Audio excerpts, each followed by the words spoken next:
Alors, dans cette vidéo, nous allons voir la factorisation à travers trois grands exemples. Le premier, on va étudier la factorisation de 6x au carré plus 3x. Donc pour cela, on va chercher dans chaque membre de l'expression des facteurs communs. On peut remarquer qu'il y a x en facteur commun, et également, on peut remarquer le 3, qui est en commun à la fois du côté 3x et à la fois dans le 6x au carré. Une fois qu'on a ces facteurs communs, nous allons du coup les extraire et les mettre en facteur de tout le reste de l'expression. C'est-à-dire qu'on va retirer 3x à l'expression 6x au carré et à l'expression 3x. C'est-à-dire que nous allons avoir du coup ce qui va nous rester après avoir retiré le facteur commun. Nous allons avoir 2x, puisque 3x fois 2x est égal à 6x au carré. Et on peut remarquer que tout simplement 3x est facteur, comme il est tout seul, de 1, ce qui nous permet de mettre 1 en facteur. Donc nous avons donc l'expression factorisée suivante, à savoir 3x facteur de 2x plus 1, qui est la forme factorisée de 6x au carré plus 3x.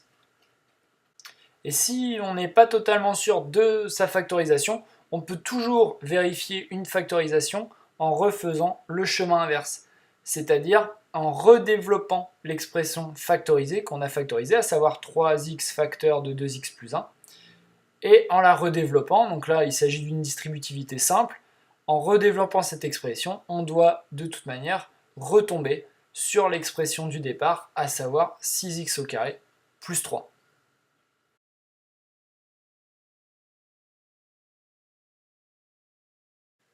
Donc dans ce deuxième exemple, on va aborder le cas où il n'y aurait pas de facteur en commun apparent.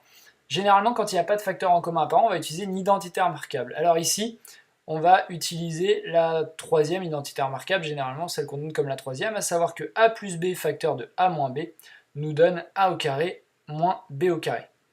Pourquoi? Tout simplement puisque ici, on est clairement sous la forme de cette identité remarquable, puisqu'on remarque assez rapidement que 80x au carré est ni plus ni moins que le carré de 9x.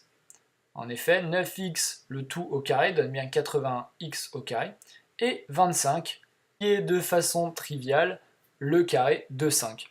Donc, grâce en fait à l'identité remarquable, ici, sans avoir besoin de facteurs communs, on va directement pouvoir factoriser en écrivant comme suit: 81x au carré moins 25 est donc égal à 9x plus 5, on utilise l'identité remarquable puisque a correspond à 9x et b à 5, 9x plus 5 facteur de 9x moins 5. Et on aura donc ici factorisé l'expression 80x au carré moins 25 sans nécessité d'un facteur commun.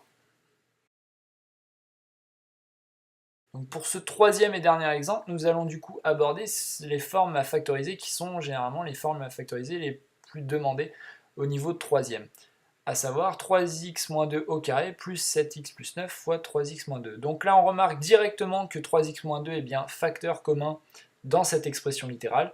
Nous allons donc avoir l'égalité suivante. On met 3x moins 2 en facteur de l'expression, puis nous ouvrons nos crochets et nous réécrivons ce qu'il reste, à savoir 3x moins 2, puisqu'il était en facteur de lui-même du au carré dans la première partie de l'expression, plus, celui-ci ne disparaît pas lors de la mise en facteur, 7x plus 9.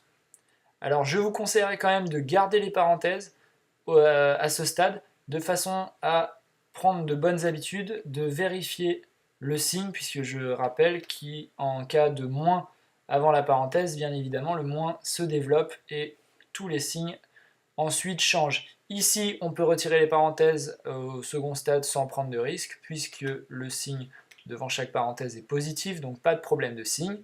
Il ne reste donc plus qu'à réduire à l'intérieur des crochets, et nous obtenons la forme suivante: 3x moins 2 est facteur de 10x, à savoir 3x plus 7x, plus 11 de plus 9. Et nous avons factorisé cette dernière expression.